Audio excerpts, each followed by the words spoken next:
Meus irmãos, seja a religião judaica ou posteriormente a religião cristã, nós percebemos que alguém que já leu, certamente a igreja conhece, nós percebemos que são religiões bastante sangrentas, né? Então, quando a gente vai pensar em como que se dava a questão da expiação no Antigo Testamento, está sempre sendo falado de sangue, sendo falado de imolar, de sangue, de gordura, das cinzas. É realmente algo bastante sangrento, né?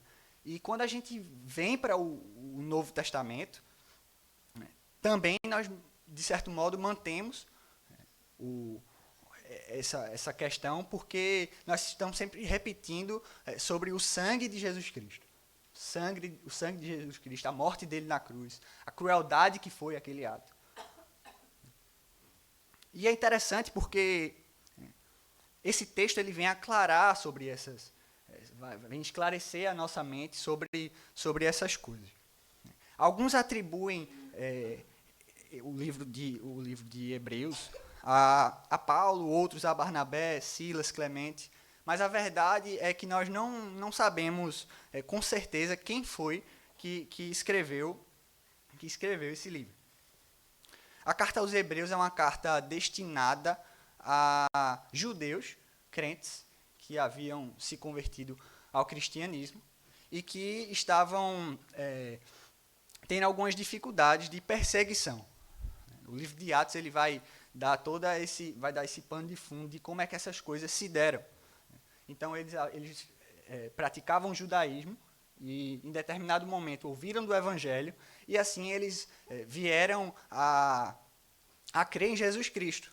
E assim aconteceu de que uma parte creu e a outra parte não creu. E aquela parte que não creu começou a perseguir aqueles irmãos, né? E muitos irmãos começaram, inclusive, a deixar o evangelho, voltar às antigas práticas e simplesmente ignorar tudo aquilo que eles tinham aprendido e tinham professado e acreditado, né? Então, Hebreus ele vem para justamente reforçar, é uma carta que foi amplamente divulgada, e ele vem justamente para fortalecer esses irmãos e dizer, olha, Cristo ele é superior a Moisés, Cristo é superior a Arão, Cristo é superior à antiga aliança, Cristo é superior a toda a religiosidade judaica, porque ele é o cumprimento dessa religião. Então vocês não podem voltar atrás, não voltem atrás. Mantenham-se firmes. Continuem crendo em Cristo, porque caso vocês voltem atrás, isso terá consequências imensas, né? Espiritualmente falando. Portanto, se vocês voltarem atrás, a verdade é que talvez vocês não tenham realmente conhecido a Cristo. Assim, quando nós vemos o contexto imediato aqui, o contexto do texto lido, né, nós vemos claramente que ele é uma continuação de um trecho anterior. Então, quando nós vemos aqui, quando, porém, veio Cristo, na verdade ele está falando de várias coisas, está continuando, está fazendo uma comparação com o que foi lido anteriormente. Por isso que nós lemos o capítulo inteiro. No começo do capítulo 9, o escritor descreve como era o lugar reservado para os rituais da antiga aliança, do verso 1 até o verso 5 do capítulo 9. Assim, ele vai falar sobre o tabernáculo do Antigo Testamento, com a finalidade de mostrar que tudo aquilo ali havia passado e que Cristo havia destruído a separação que havia no lugar santíssimo, em que somente o sumo sacerdote poderia adentrar e somente uma vez por ano. Portanto, meus irmãos, eu queria meditar com os irmãos em dois benefícios que são obtidos por Cristo. Aqui no verso 11 e verso 12, nós vemos que Cristo obtém eterna redenção. Diz assim: quando, porém, veio Cristo, como sumo sacerdote dos bens já realizados, mediante o maior e mais perfeito tabernáculo, não feito por mãos, quer dizer, não desta criação, não por meio de sangue, de bodes e de bezerros, mas pelo seu próprio sangue, entrou no Santo dos Santos, uma vez por todas, tendo obtido eterna redenção. Quando nós lemos o verso 11 e o verso 12, vemos que se trata de uma só sentença. Aqui trata-se de uma antítese a tudo que foi descrito e posto nos versos 1 a 10. E uma antítese entre a antiga aliança e a nova aliança. Nos versos 1 a 10, nós temos uma breve descrição de como é que era o lugar feito os sacrifícios e o que o sacerdote fazia, uma vez por ano, para limpar o pecado do povo. Havia, portanto, um significado em todos aqueles ritos. Não podemos imaginar, meus irmãos, que tudo aquilo havia sido determinado por Deus sem um fim. Mas, na verdade, todas aquelas coisas apontavam e continuariam apontando até que Cristo viesse, apontando para o próprio Cristo. Quando, porém, veio Cristo, ele adentra ao Santo dos Santos e obtém eterna redenção para o seu povo. Cristo é chamado de o sumo sacerdote dos bens já realizados. O que exatamente isso quer dizer? Para que o povo obtivesse o perdão e a misericórdia de Deus, era necessário um sumo sacerdote que fizesse a ligação entre o povo e o Senhor. O povo precisava desse mediador, pois eram pecadores diante de um Deus perfeitamente santo. Thomas Boston, acerca do sacerdote, ele vai falar assim: o sacerdote é uma pessoa pública que lida com um Deus ofendido em nome do culpado, por reconciliação através do sacrifício. O sacerdote é uma pessoa pública que lida com um Deus ofendido em nome do culpado, por reconciliação através do sacrifício. Por isso, no Antigo Testamento, existiam diversas leis de como o sacerdote deveria proceder. Queria que os irmãos abrissem aí em Levítico, capítulo 21.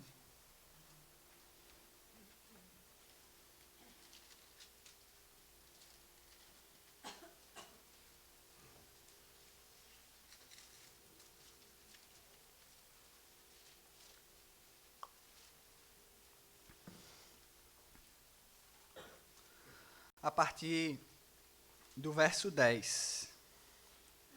Diz assim: o sumo sacerdote entre seus irmãos, cuja cabeça foi derramado o óleo da unção, e que for consagrado para vestir as vestes sagradas, não desgrenhará os cabelos, nem rasgará as suas vestes.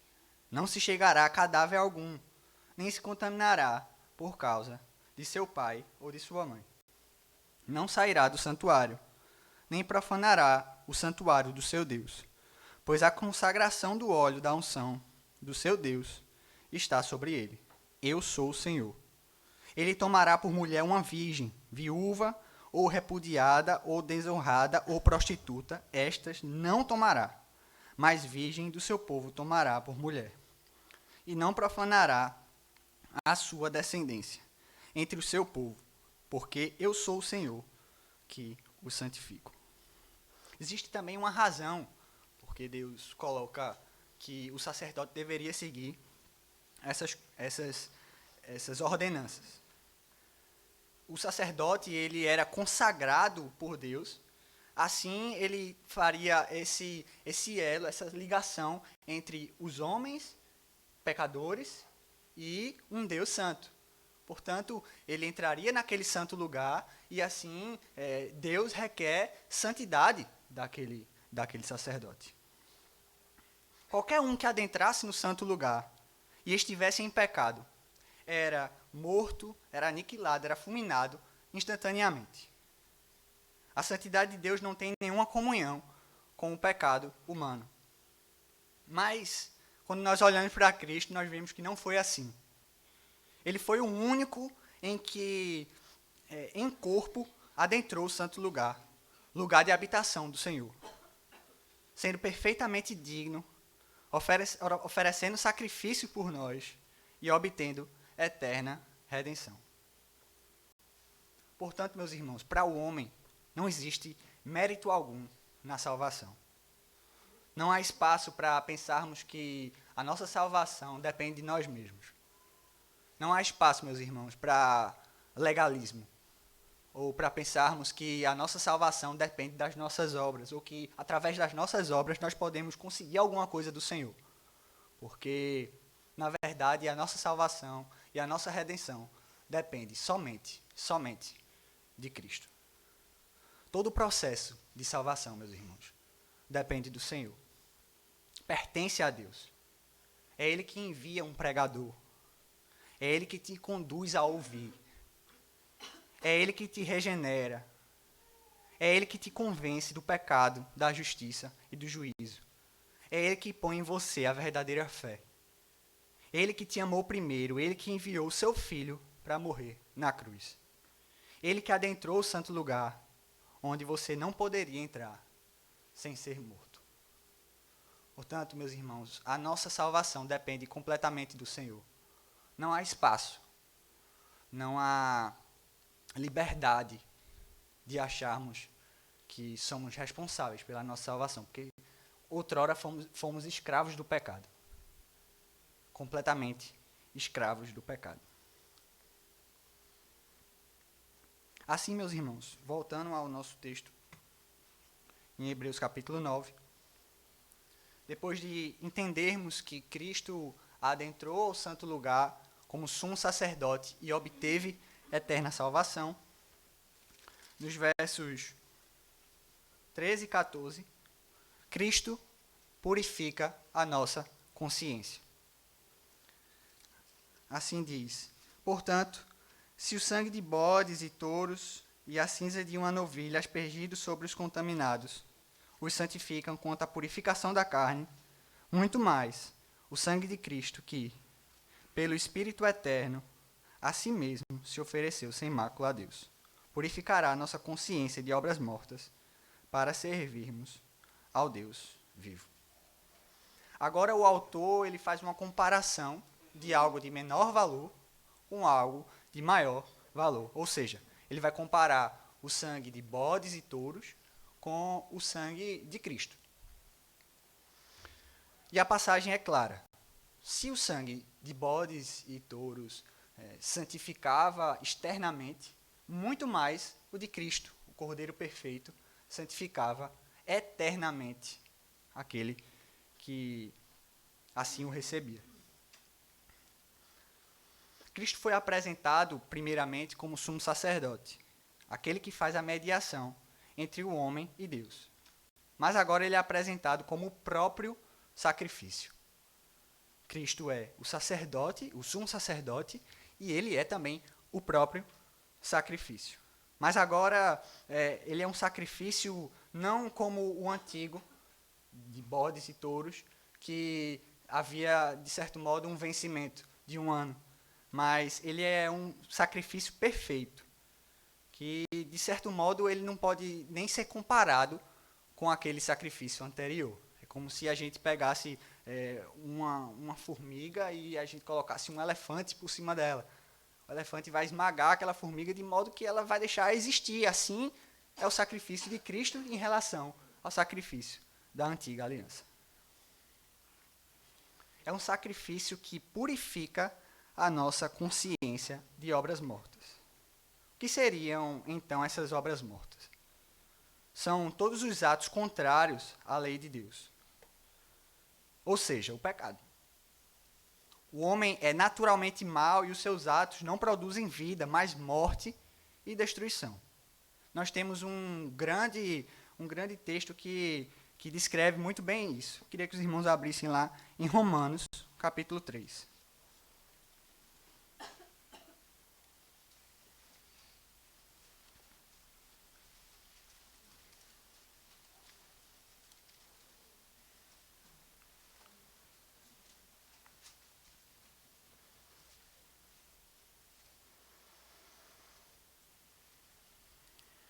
A partir do verso 10, diz assim: como está escrito, não há justo, nenhum sequer, não há quem entenda, não há quem busque a Deus. Todos se extraviaram, a uma se fizeram inúteis.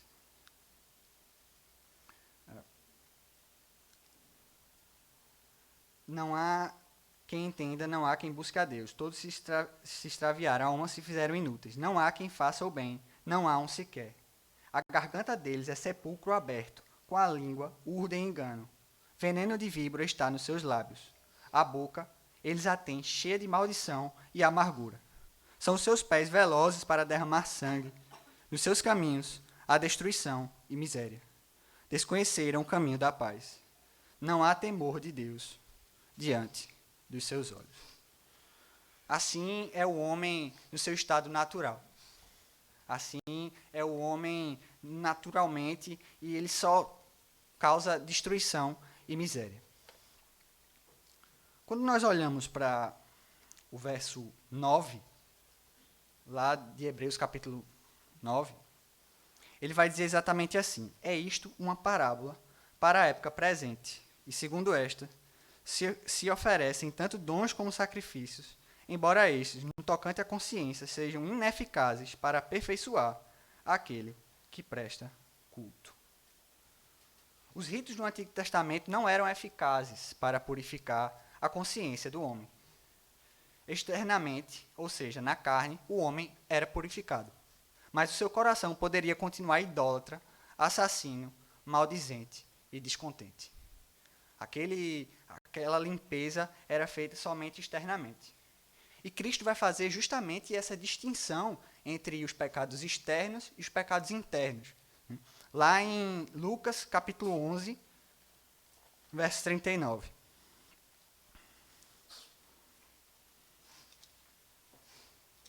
Vamos ler a partir do 37.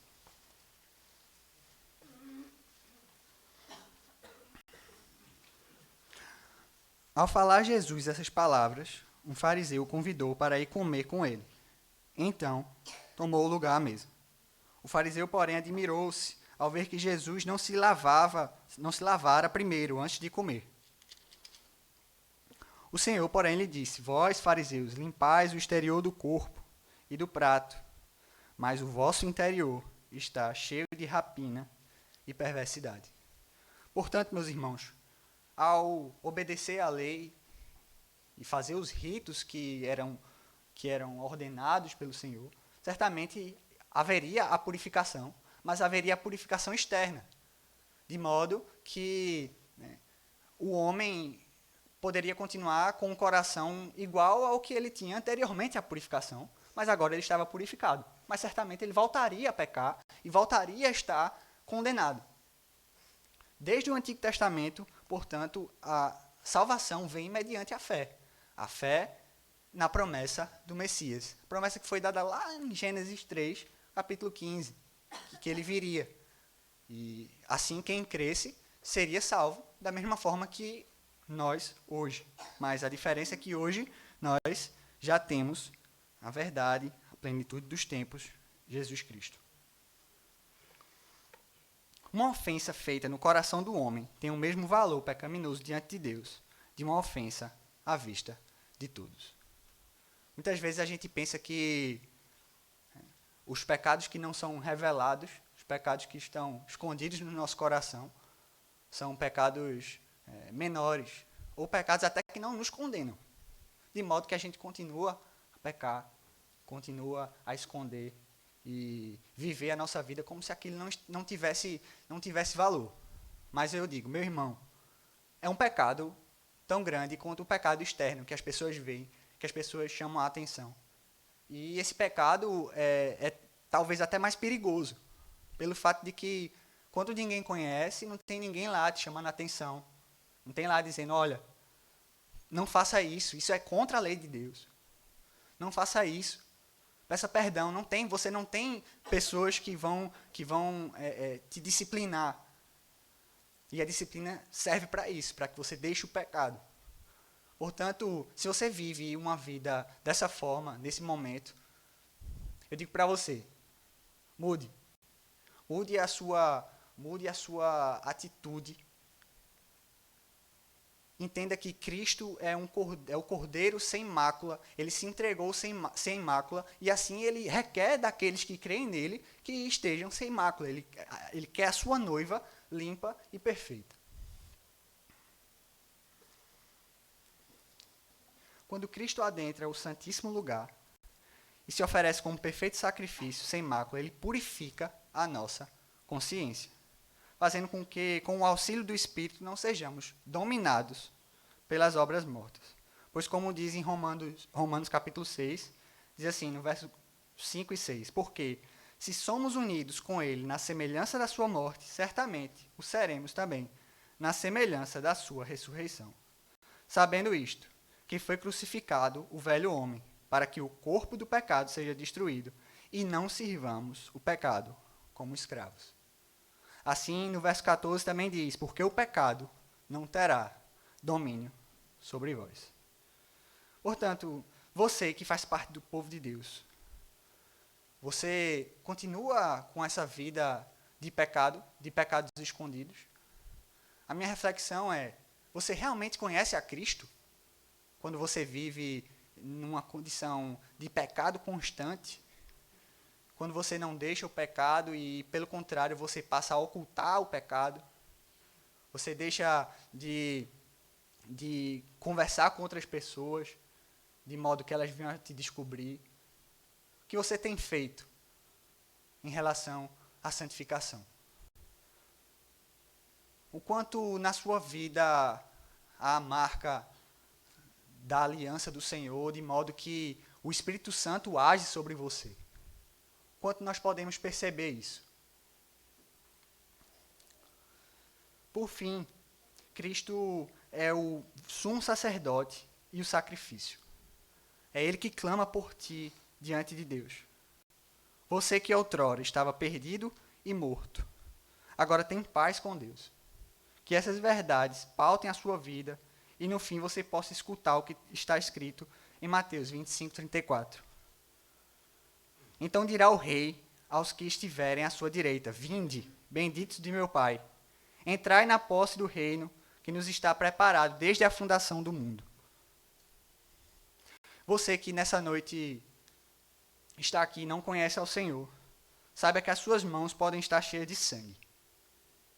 Seja para imolar um cordeiro e buscar a sua purificação por um ano, seja porque simplesmente suas obras te levaram a matar Cristo no seu coração.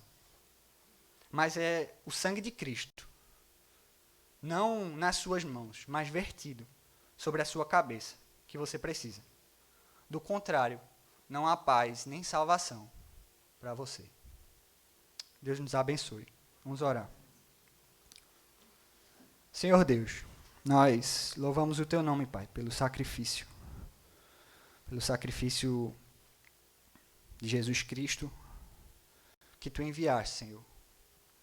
Nós agradecemos por tão grande salvação, Pai, por tudo que o Senhor tem feito por nós, todas as bênçãos, Senhor, seja de eterna redenção e seja de purificação de consciência, Senhor.